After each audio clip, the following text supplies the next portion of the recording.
He was a poor single father who only dreamed of giving his little daughter a home. When he bought an abandoned piece of land for almost nothing, everyone laughed at him. But the moment he opened the old wooden shed, what he found inside changed their lives forever.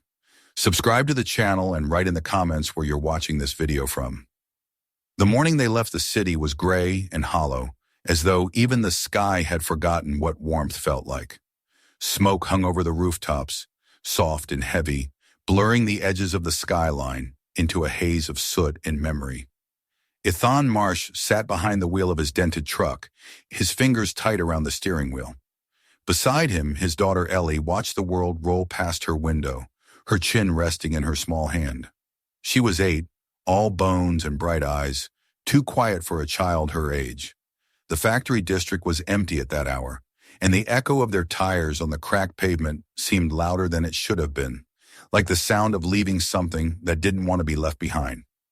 For years, Ethan had lived the same gray routine: shift work at the metal plant, nights spent half asleep at the kitchen table over bills he couldn't pay, and mornings when the sound of the alarm felt heavier than his body could bear.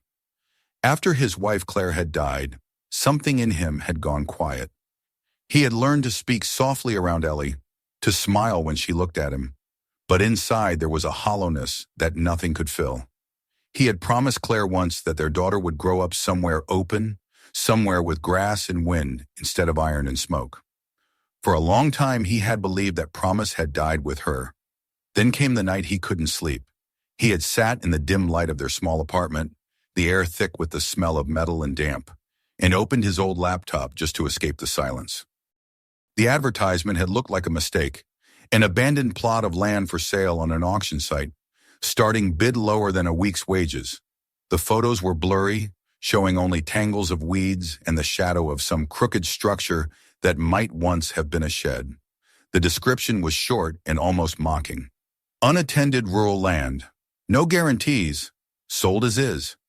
He had stared at the listing for a long time. The land lay just outside a forgotten place called Haven Creek, a town barely mentioned on modern maps. A few anonymous users had left comments under the post, most joking that the soil was cursed, that nothing would grow there, that even the birds avoided the trees. But something about the image, about the way the sunlight fell across the neglected clearing, had tugged at him. Maybe it was foolishness, or maybe it was the kind of hope that comes only when a man has nothing left to lose. Ellie had wandered into the room that night, sleepy-eyed, wearing one of her mother's old sweaters. She had leaned over his shoulder and squinted at the screen. "Is that our new house?" she'd asked, and though the words had been half a joke, something inside Ethan had tightened. "Maybe," he'd said quietly, and even as he spoke, he knew he was already deciding. In the days that followed, everyone he spoke to told him he was out of his mind. His former co-workers at the plant laughed outright when they heard. "A farmer now, are you?" one of them had said. "You'll find more rust than roots out there." The landlord warned him not to expect a refund on the deposit. Even the man at the auction house seemed confused when Ethan transferred the money, as though he couldn't believe anyone would pay real cash for that patch of forgotten soil. But when the papers arrived by mail, stamped and sealed, the weight of them felt like something sacred in his hands. For the first time in years, he owned something that was truly his, and by extension, something that was Ellie's. They left the city before dawn, their few belongings packed into the bed of the truck. The air grew cleaner with every mile. The concrete gave way to gravel, the horizon opened wider, and even Ellie seemed to breathe differently. She hummed softly, a tune he didn't recognize, as the truck bounced along narrow country roads, lined with fences that had long since given up holding anything in. The old GPS failed a few miles out of Haven Creek, and they navigated by a printed map creases worn deep from the fold lines, the paper soft like cloth. When they finally reached the turnoff, it was little more than 2 parallel ruts cutting through tall grass. The wheels hissed as they rolled over weeds and stones. At the end of the path, the land opened before them in a broad, uneven clearing. The fields were overgrown, the soil pale and cracked, the fences half swallowed by vines. And there, standing crooked at the center like a sentinel from another time, was the shed. It wasn't much to look at, just a small wooden structure, sagging on one side, its roof patched with rusted sheets of tin. The wood had turned nearly black with age. A few boards had fallen away, leaving gaps that looked like missing teeth. But despite its ruin, the building had an odd kind of presence, as if it were still clinging to its purpose long after everything around it had forgotten. Ellie climbed out of the truck first, her shoes sinking slightly into the damp earth. The air smelled of moss and rain. Ethan followed, his boots crunching on gravel. For a long moment he simply stood there, letting the wind press against his face. The silence was unlike anything he'd ever known, not empty, but full, thick with unseen life. The faint hum of insects, the whisper of the grass, the soft creak of the shed's warped boards, it all came together into something that felt almost alive. He walked the perimeter slowly, taking it all in. The property stretched farther than he had expected, the field sloping gently toward a line of trees. Beneath the weeds he found the remains of what might once have been a garden. Old broken rows of wooden stakes jutted from the soil like ribs. Near the edge of the clearing, a low stone wall stood half collapsed, covered in moss. The more he looked, the more he saw hints of a life that had once thrived here, a well gone dry, a patch of wildflowers stubbornly blooming where a house might have stood. Ellie wandered ahead, her small boots leaving prints in the mud. "Daddy," she called softly, "there's something on the door." He turned and saw her pointing toward the shed.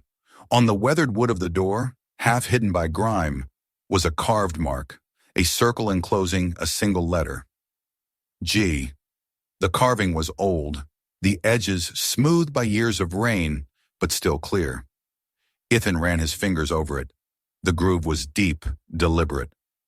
Maybe it was the name of whoever lived here, he murmured to himself, though he couldn't shake the strange feeling that it wasn't just an initial. It was a symbol, something meant to endure. The thought unsettled him, though he couldn't explain why. Inside the truck he found a crowbar among his tools. The door handle of the shed was stiff with rust.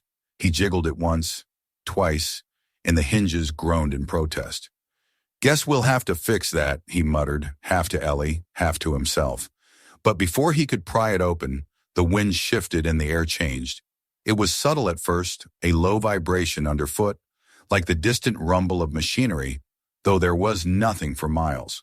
Then from somewhere within the shed came a single metallic clatter. The sound was hollow, sharp, unmistakably real. Ellie jumped and clutched his arm.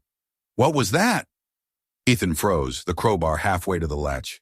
He listened, silence, only the rustle of weeds and the far-off cry of a crow. The rational part of his mind told him it was nothing. A loose chain, a falling tool, the wind moving something old.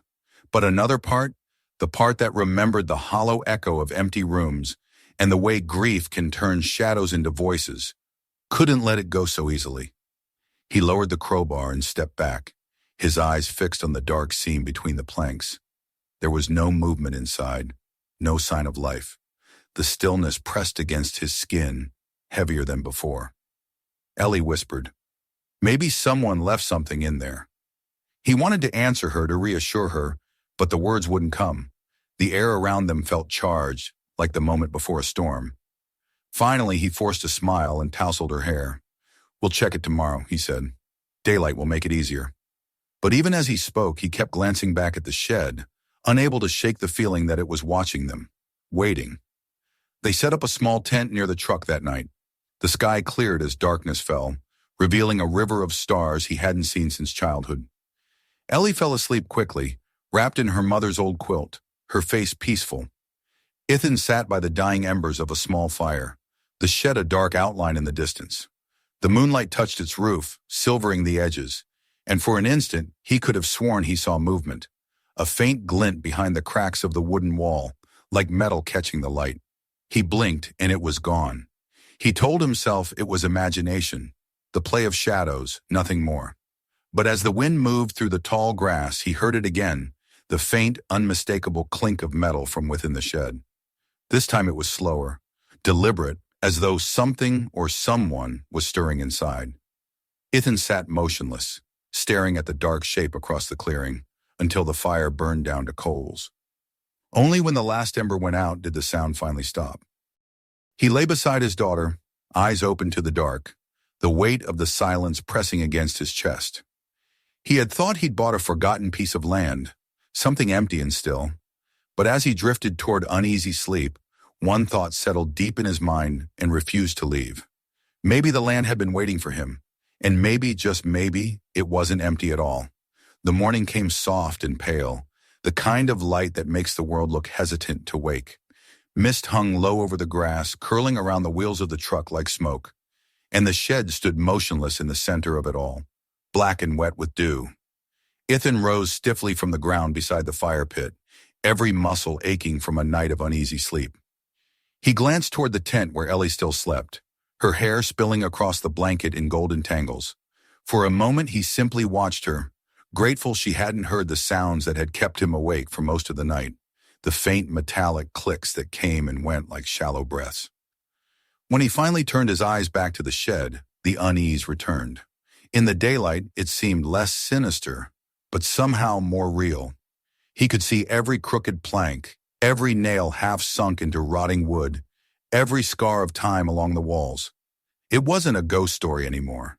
It was something solid, something waiting. He poured himself a cup of coffee from the tin kettle, the liquid lukewarm and bitter, and stood facing the structure, trying to decide whether his fear had been born of imagination or warning. By the time Ellie stirred and crawled out of the tent, the mist was thinning. She blinked up at him sleepily. "Are we going home today?" she asked, rubbing her eyes. He smiled faintly. "No, honey. We just got here." She looked around at the overgrown field and the leaning fences. "It's quiet here," she said. "Too quiet." He tried to make light of it, but her words sank into him like a seed. Quiet had always been what he thought he wanted, but this silence felt alive, watchful. He forced himself into motion, grabbing his tools from the truck. "Come on," he said. "Let's see what's inside that shed. Maybe there's something useful." The door resisted him again. The rusted hinges groaned like something in pain, the wood swollen from years of rain. Ethan wedged the crowbar into the gap between the boards, braced himself, and pulled. The nails squealed as they tore loose, and a sudden gust of musty air rushed out from within, thick with the scent of rot and something older, dust, oil, and faintly the metallic tang of iron. When the last board fell away, the interior revealed itself in strips of light filtered through holes in the roof. Dust swirled in the beams like fog. The place was cluttered but not chaotic. Objects had been arranged with a sense of order that time had merely softened. Against one wall stood a workbench littered with tools, chisels, hammers, and an iron vise, their handles gray with age. A kerosene lamp sat at the corner of the bench, its glass blackened with soot, as though someone had once set it down mid-task and never returned. Ellie crept up behind him, her small hand gripping his sleeve. "It smells funny," she whispered. "It's just old," he said, though the words didn't comfort even himself. The air in the shed carried a weight that pressed on his chest. It wasn't decay, it was memory. He stepped inside, the floorboards creaking beneath his boots. There was a chair near the center of the room, its legs uneven but sturdy, and beside it a table covered in papers. He brushed away a thick layer of dust. Beneath it lay a series of sketches, blueprints, or perhaps plans of some kind, drawn in steady, confident lines. The paper was yellowed and brittle, the ink faded to brown, but he could still make out measurements and symbols. In the corner of one, a familiar mark had been stamped in ink, the same circle with the letter G enclosed within it. Ellie tugged at his sleeve again. "Daddy, look!" She was pointing toward the far corner of the shed, where something large and square loomed half-hidden beneath a rotting tarp. He approached it carefully, the boards moaning under his steps. With one firm pull, he dragged the tarp aside. It was a chest, wooden, reinforced with iron bands, the metal eaten through by rust. On the lid, carved deep into the grain, was that same circle and the letter G, more precise this time, as though whoever had made it had done so with purpose, not ornament. He crouched, running his fingers across the design. The groove was deep enough to catch his skin. "Maybe there's treasure," Ellie said with a hopeful grin. "Maybe," he replied, though what he felt wasn't excitement, but something colder, a sense that whatever lay inside was meant to stay hidden. He tried the latch. The padlock was thick and crusted, fused shut by years of neglect. He searched the workbench, found a rusted hammer, and struck the lock once, twice. On the third blow, it snapped open, the sound echoing through the small room like a gunshot. The hinges resisted at first, then gave way with a sigh. Inside, wrapped in layers of faded cloth, were a few objects. A small metal plate etched with lines that resembled a map. A round pendant made of bronze with a jagged symbol that looked like a lightning bolt, and a thick leather-bound book, its cover darkened almost to black. He lifted the book gently. The leather was dry and cracked, flaking beneath his touch. When he opened it, the scent of dust and ink rose like breath. The handwriting inside was neat, deliberate, the ink slightly smeared in places. On the first page was written a name, Gideon Rolls. He read aloud, his voice barely more than a whisper. The fire took the village and left me with ash. But even ash can feed new flame, if the right hands tend it. Ellie leaned closer, her eyes wide. Who's Gideon? I don't know, he said softly. He turned the page. The entries were dated from over a century ago. Gideon wrote of the land, of the storms that came in spring, and the droughts that followed. He wrote of working the forge, of shaping metal and stone, and of watching everything he loved burn to the ground one summer night when a fire swept through Haven Creek. The last lines of that entry trembled across the page. I will build something that cannot burn. I will give the fire a place to live, not destroy. As Ethan read, the story of Gideon began to form in his mind, a man alone after tragedy, driven to create something eternal. The later pages spoke of plans, of measurements, of the building of an underforge, a chamber beneath the ground where the flames of his craft could survive whatever came above. A sanctuary of work and will, Gideon called it, where the fire never dies, and the hands that come after me may find what I could not finish. Ellie wandered toward the window, peering out through a crack in the wall. He sounds sad, she said. Ethan closed the book carefully, the weight of it heavy in his palms. Maybe he was, he said, but maybe he was hopeful too. He placed the journal back inside the chest, but his eyes lingered on the metal plate that lay beside it.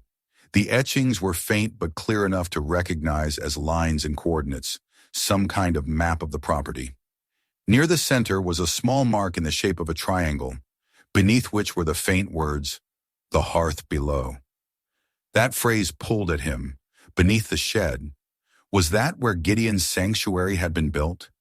He studied the floor again, the uneven planks, the places where the wood seemed to sink. Ellie's voice cut through his thoughts. Daddy, look at the door.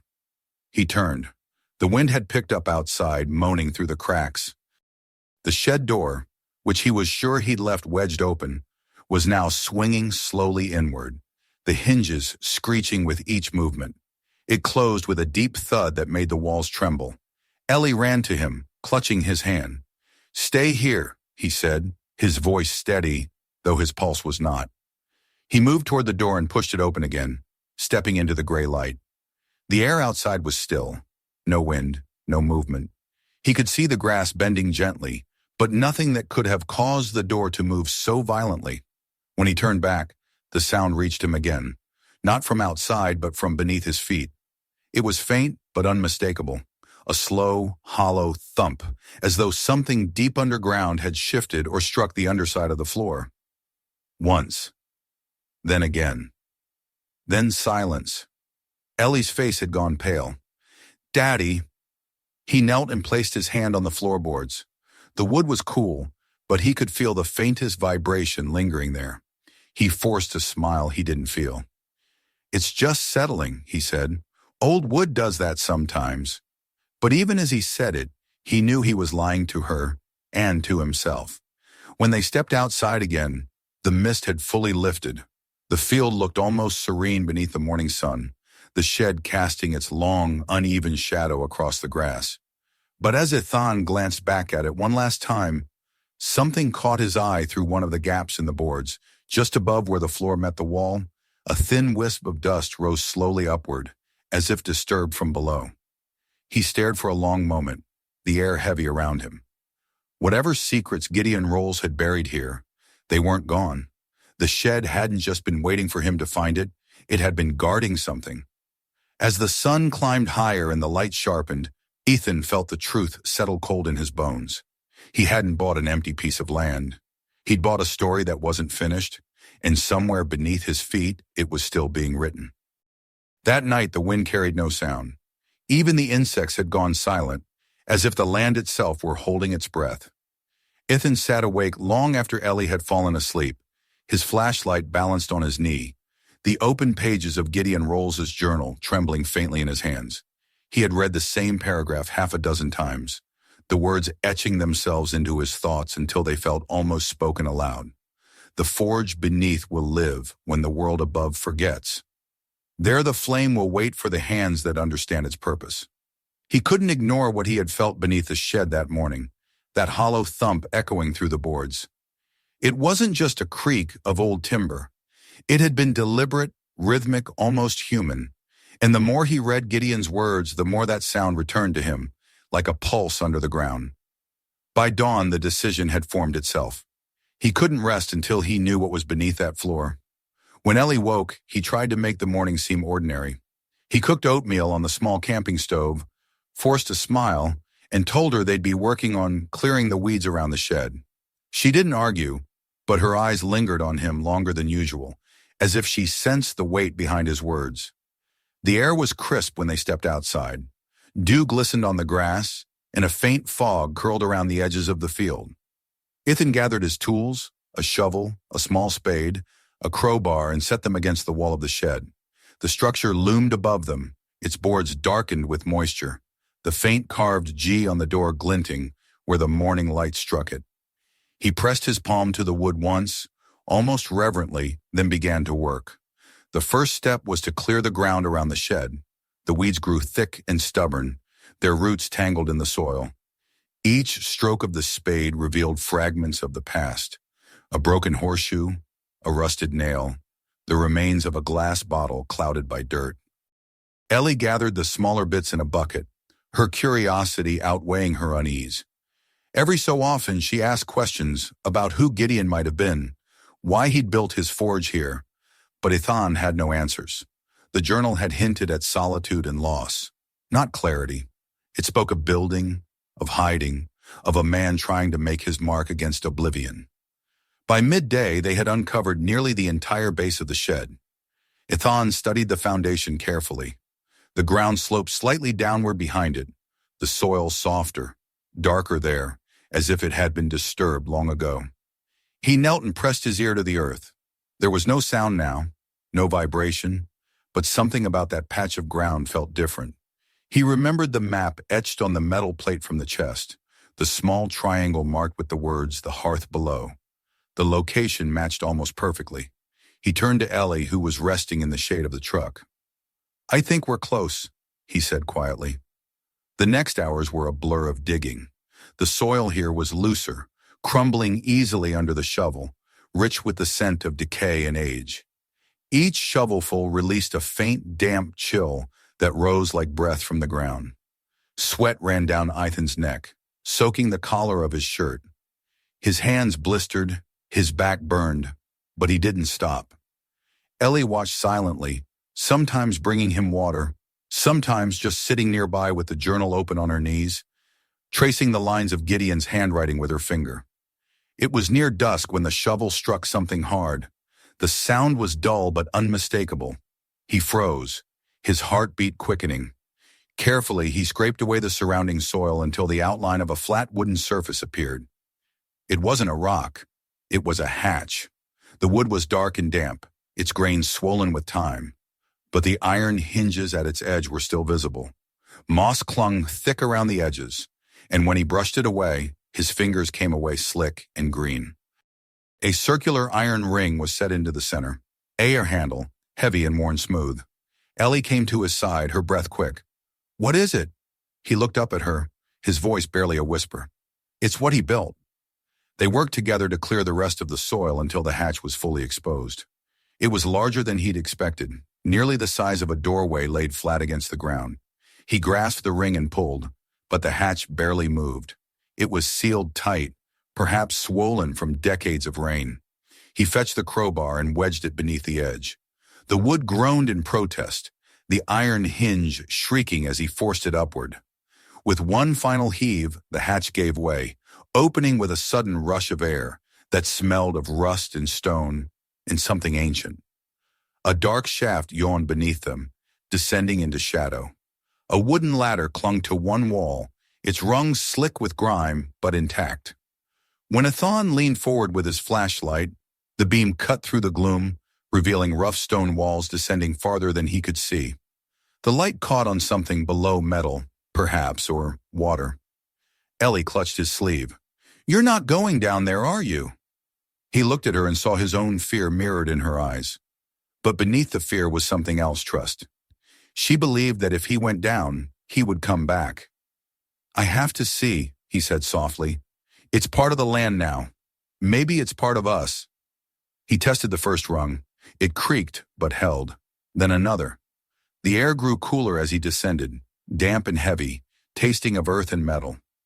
The light from above faded until only his flashlight pierced the dark. The walls glistened faintly with moisture, and the sound of his own breathing filled the narrow space. Step by step, he climbed downward, each creak of the ladder echoing like a question. At last, his boots met solid ground. He swung the flashlight around, and the beam revealed a chamber carved directly into the stone. The ceiling arched low, supported by thick wooden beams blackened by age. The floor was layered with dust so deep it softened his steps. He moved slowly, turning in place. The chamber was larger than he had imagined, nearly the size of a small house. Against one wall stood shelves filled with glass jars, most clouded and opaque, some containing what looked like dried herbs or powders turned to dust. Along another wall, a massive iron structure dominated the space, a forge, its mouth dark and cold, the chimney stretching up toward unseen vents. Beside it sat an anvil, its surface scarred and pitted, but solid. He moved closer, his flashlight trembling slightly in his hand. The air was thick here, untouched for a century, yet it carried a strange stillness, not deathly but preserved, like a room sealed away from time. On the wall above the forge, carved into the stone, were words in deep, precise letters. "Fire is memory, labor is life." He whispered the words aloud, and they echoed faintly back to him. A sense of awe replaced his fear. This was Gideon's sanctuary of work and will. It had survived everything: the fire, the years, the silence. Behind him, a small sound broke the stillness, a soft creak, wood shifting against stone. He turned sharply, his light swinging across the room. Ellie was peering down from the mouth of the hatch above, her small face pale in the glow. "Are you okay?" she called. "I'm fine," as he said. "It's safe. You can come down if you want." She hesitated only a moment before descending, careful and slow, until her boots touched the ground beside him. Her eyes widened as she took in the chamber, the forge, the tools. "It's like a secret house," she said, her voice hushed. He nodded. "A house built for fire." They explored together, their footsteps raising faint clouds of dust that glimmered in the flashlight beam. In the far corner of the room, behind a stack of decayed wooden crates, something metallic caught the light. Aitan brushed away the debris, revealing a square panel set into the stone. It was a door, a safe, heavy and rusted, with a keyhole at its center. The letter G was engraved above it, small but unmistakable. He reached instinctively for his pocket and pulled out the old key they had found inside the chest. It was iron, ornate, its teeth sharp and precise despite the years. His heart pounded as he fitted it into the lock. It turned smoothly, almost eagerly, and the mechanism released with a low, resonant click that echoed through the chamber. For a heartbeat, neither of them moved. Then he reached for the handle and pulled. The door swung open with a deep groan, releasing a gust of stale air and the faint scent of oil. The beam of the flashlight spilled over the contents within a collection of objects gleaming faintly in the dust. Gold, perhaps, or brass, stacks of parchment, and the edges of something wrapped in cloth. Ellie exhaled sharply. "Is it treasure?" Ethan didn't answer. His gaze lingered on the wrapped bundle in the center, bound with a strip of leather. It was too deliberate, too carefully placed to be mere valuables. He reached out and lifted it into the light. The cloth fell away to reveal a book bound in dark leather, its cover embossed with the same symbol, a circle around the letter G. As he held it, a faint tremor passed through the floor. It was so slight he might have imagined it, yet the dust along the wall drifted down like breath. Somewhere in the distance, deep in the stone, came a hollow metallic ring, as if a hammer had struck an anvil just once, and then gone silent. Ellie pressed close to him, her voice small. "Daddy, did you hear that?" He swallowed hard, the taste of iron in the air. The forge loomed before them, silent and black, but for a moment he thought he saw something deep within its dark mouth, a faint ember of red, glowing and then fading, like the last heartbeat of a long-dead flame. He placed the book gently on the anvil, his hand trembling. Whatever Gideon Rolls had left buried here had not been meant for the eyes of strangers. It had been waiting, patiently, beneath the earth, waiting for someone to listen. Above them the world was silent, the setting sun casting its last light through the cracks in the old shed. Down here, the darkness felt alive. Ethan stood frozen, listening to the fading echo of that single metallic sound. And in it he felt the weight of a century pressing upon him, the pulse of the forge that had never truly gone cold. The air inside the underground chamber seemed heavier now that Ethan had opened the safe. For a long moment he and Ellie stood motionless, the beam of the flashlight trembling slightly in his hand as it danced across the contents of the vault. Time itself felt as if it had slowed, folding in around them. The silence wasn't dead, it was waiting, filled with the kind of stillness that only follows discovery. Ethan reached into the safe and lifted a handful of coins. They were tarnished but unmistakably gold. Beneath them lay a collection of tools, small hammers, chisels, measuring instruments crafted with care and precision, their surfaces dulled but intact. And resting among them was an envelope, thick and sealed with brittle wax. The seal bore the same emblem, the circle enclosing the letter G that had haunted them since they first stepped foot on this land.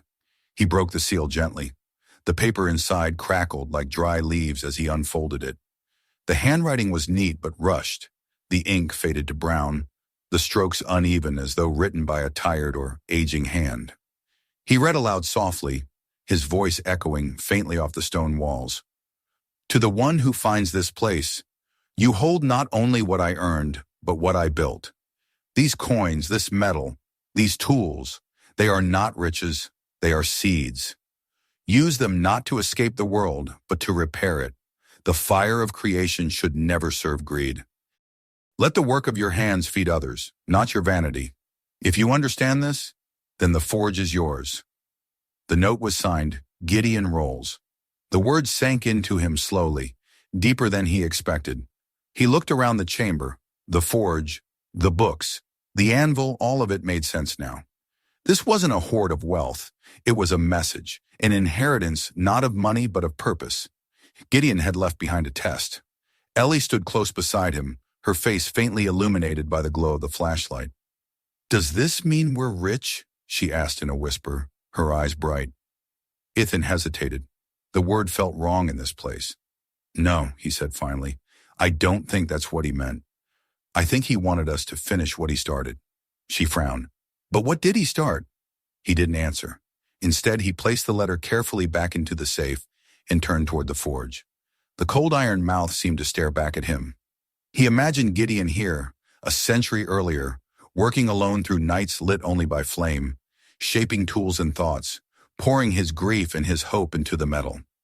The image struck something deep in him, a familiar ache. He understood what it was to build out of pain, to take loss, and hammer it into something that could last. When they climbed the ladder back to the surface, the evening light was already dimming.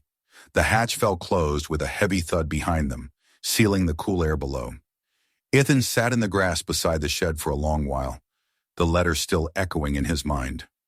"Let the work of your hands feed others." He had come here chasing a dream of escape, a refuge from the exhaustion and humiliation of poverty. But now, for the first time, he saw that the land didn't offer escape. It demanded something more. That night he couldn't sleep. The moonlight spilled pale across the clearing, and the outline of the shed was a jagged silhouette against the horizon. He kept thinking about the forge below, the sleeping fire that had once filled the chamber with light and heat. He imagined striking a spark, bringing the old tools to life again, and felt a strange certainty that Gideon would have wanted that. Around midnight he rose quietly, pulled on his boots and went outside. The night air was cold, the grass slick with dew. He carried with him a small lantern and one of the tools he'd brought from the truck, a piece of flint he'd used for camping fires. The hatch opened with a low groan. He climbed down the ladder, lantern in hand, the flames shivering in the darkness. When he reached the bottom, the air felt different than before, not oppressive, but alive, like the breath of something stirring after a long sleep. He approached the forge and set the lantern beside it. The iron surface gleamed faintly. He could almost feel the memory of heat radiating from it, though it had been cold for a century. Slowly, almost reverently, he gathered bits of wood and paper from the corners of the room and placed them inside the hearth. The sound of his movements echoed softly against the stone. He struck the flint once, twice, and a spark leapt into the darkness. It landed among the paper, glowing, fading, then flaring again. The flame caught. It grew quickly, licking at the old dry wood until a soft, steady fire filled the forge. The light spilled across the walls, and for the first time the underground chamber was alive again. The jars gleamed on their shelves. The metal tools shone dully, and the carved words above the forge fire is memory. Labor is life, seemed to glow from within the stone. Ethan stepped back, his heart hammering. He had expected warmth, light, maybe even comfort. What he felt instead was presence. The air seemed to hum faintly. In the wavering glow, a shadow moved across the wall. Not his, not Ellie's, but the shape of a man standing beside the forge, his outline indistinct but unmistakable. Ethan froze. The shadow lingered for a breath, then faded as the fire steadied. He let out a shuddering exhale. "Thank you," he whispered into the air, unsure whether he was speaking to Gideon or to the land itself. When he climbed back up to the surface, dawn was breaking. The first light touched the roof of the shed, and the mist burned away in soft ribbons. He felt different, lighter. The fear that had shadowed him since they arrived was gone. The land no longer felt abandoned. It felt awake. Over the next few days, Ethan worked without pause. He tore down the rotting boards of the shed and replaced them with fresh lumber he salvaged from nearby ruins. He cleaned the soil, burned weeds, and cleared a path between the field and the road. With every nail driven and plank set, he felt as though he were rebuilding not just a structure, but a promise. Ellie helped where she could, carrying small tools, sweeping sawdust from the floor. The days passed in a rhythm that felt strangely right, as if the land itself had been waiting to hear the sound of work again. One afternoon, while sanding a new doorframe, Ethan noticed something unusual. From the forge below, now reopened and active thin curls of smoke rose through the gaps in the ground. Even though he hadn't lit a fire that morning. He climbed down, uneasy, and found the forge cold to the touch. Yet faint traces of warmth glowed in the ashes, pulsing like embers beneath the surface. The light flickered softly, forming the faint suggestion of words that shimmered and vanished almost too quickly to read. But he caught a fragment before it disappeared. "You continue my labor." He stood motionless for a long while, the message burning in his mind. It didn't frighten him. If anything, it filled him with peace. That night, as he and Ellie sat by the fire outside, she leaned against him and looked up at the stars. "Mom would have liked it here," she said quietly. He nodded. "She would have. Do you think Mr. Gideon is happy we found his place?" Ethan gazed at the horizon, where the rebuilt shed stood, its windows glowing softly with lamplight. "I think he's more than happy," he said. "I think he's here." The next morning, when the sun rose, the light caught the roof of the shed and spilled over the field like a blessing. Ethan walked to the doorway and stood for a long time, watching the golden haze settle across the grass. The world around him no longer felt like ruin. It felt like beginning. But even as he turned away, one thought stayed with him. He knew now that what lay beneath the earth was more than stone and steel. It was a legacy, and with it came responsibility. Gideon's letter had not given him a treasure to spend. It had given him a choice. What he built from here, and how he used the gift, would decide what kind of man he truly was. That night, long after Ellie had gone to sleep, Ethan returned once more to the forge. The fire still glowed faintly, though he had left it untended. In the dim light, he placed his hands on the anvil and felt its cool strength beneath his palms. "I'll build it right," he whispered. "I promise." Outside, a wind rose through the clearing, carrying with it the faint scent of smoke and iron. And as it passed, the flame within the forge brightened for just a moment, as though an answer. Then it settled again, steady and calm, waiting for morning. Spring arrived quietly, with mornings wrapped in mist and evenings that smelled of rain and soil. The land that had once been gray and empty now breathed with color. Grass pushed through the dark earth in soft green blades, and birds nested in the branches of trees that had seemed lifeless only months before. Ethan's hands were calloused from work, his back aching each night, but every ache felt earned. The shed that had once leaned like an old memory now stood straight, its boards strong, its roof new. Sunlight caught the fresh wood and made it glow like amber. From a distance, the place looked alive again, as if the land itself had decided to forgive the years of neglect. The forge below was no longer a secret, but a heartbeat that pulsed beneath the earth. Ethan had cleaned the chamber, restored the tools, and built a new hatch and ladder. He had even repaired the vent that led to the surface, so the smoke could curl upward into the sky again, carrying the scent of iron and oak into the open air. At first, it was only he who worked there, but as weeks passed, word spread to the nearby towns that a man had reopened the old forge at Haven Creek, and soon people began to come. They were farmers with broken plows, blacksmiths with dull tools, young men with rough hands who wanted to learn. Ethan never turned anyone away. He taught them what he remembered from his years at the metal plant, and what he learned anew from Gideon's notes. They worked together through long days, their hammers ringing against the anvils like music. The sound traveled through the valley, carrying far into the hills. Those who had once laughed at Ethan's purchase now came to watch, to ask questions, to trade. Slowly, almost without notice, a community began to grow around the place. Ellie became the heart of it all. She ran between the workers, carrying water, sorting tools, and helping Ethan organize materials. Her laughter filled the clearing in the evenings when the men rested and shared food. She had grown taller, her hair longer, and there was something in her face that reminded Ethan of her mother, steady, bright, unafraid. Sometimes he would catch her standing near the shed at twilight, looking toward the fields, and he knew she was dreaming of what more the land could become. He began to dream too, not of money or escape, but of creation. With every beam he raised and every field they cleared, the vision grew clearer. A place where people could work, live, and learn, where hands once idle could find purpose again. The forge became more than a workshop, it became a gathering place. Evenings filled with the sound of voices, with laughter and stories. Someone started calling it the Haven, and the name stayed. On a quiet night after everyone had gone home, Ethan sat alone beside the forge. The fire glowed softly, reflecting off the curved walls, its heat steady but not consuming. He thought of Gideon often, of the man who had built all this, with his bare hands and a broken heart. It was strange how two lives could connect across a century, how one man's grief could become another man's hope.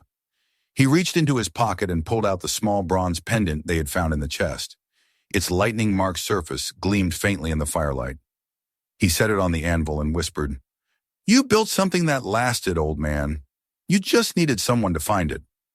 In the days that followed, the forge's rhythm became the rhythm of the land itself. The clang of metal marked the hours, and the rising smoke was a sign of life, not ruin. People came to trade their labor for food, their skill for shelter.